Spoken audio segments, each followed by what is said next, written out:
শব্দের বাইরে যে সত্য, সেখানেই শ্রীকৃষ্ণ। আপনি শুনছেন নীরবে কৃষ্ণবাণী। এই মুহূর্তে আপনি একা, কিন্তু এই একাকিত্ব আপনাকে ভয় পাইয়ে দিচ্ছে না তো? রাত হলে, চারপাশ চুপচাপ হলে হঠাৎ করে মনটা ভারী হয়ে যায়। আজ শ্রীকৃষ্ণের কথাগুলো সেই ভারী মনটার পাশেই বসবে। আপনি শুনছেন নীরবে কৃষ্ণবাণী। একটু ধীরে শ্বাস নিন।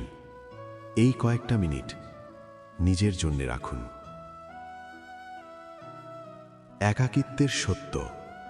আমরা একা থাকতে ভয় পাই, কারণ আমরা ভাবি একা মানেই দুর্বল।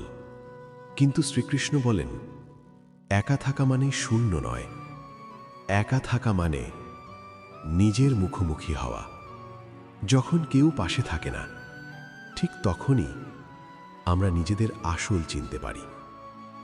যে মানুষ একা থাকতে পারে, সে মানুষ কখনোই ভেতর থেকে ফাঁকা নয়।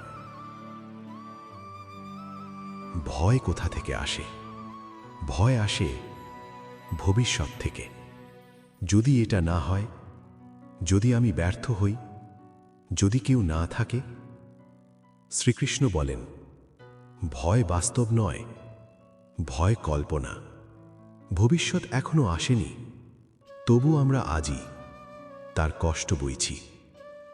আপনি কি খেয়াল করেছেন, যেটা ঘটেনি সেটাই আপনাকে সবচেয়ে বেশি কষ্ট দেয়?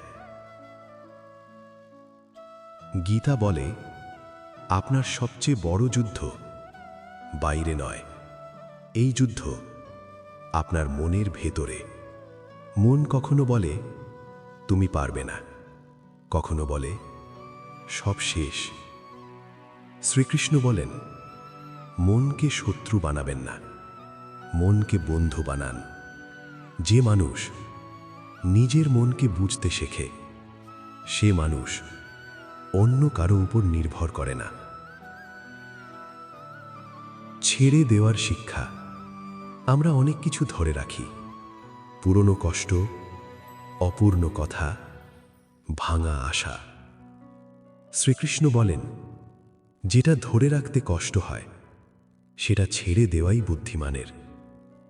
ছেড়ে দেওয়া মানে হেরে যাওয়া নয়, ছেড়ে দেওয়া মানে নিজেকে বাঁচানো। আপনি চেষ্টা করেছেন, এটাই যথেষ্ট।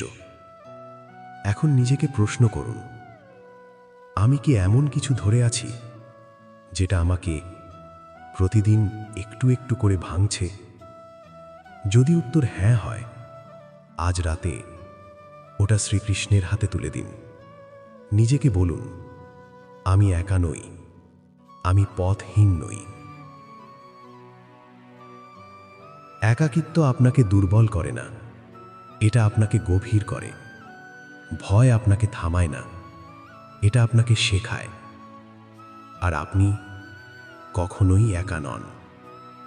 শুনতে থাকুন শ্রীকৃষ্ণের নীরব বাণী, নীরবে কৃষ্ণবাণী।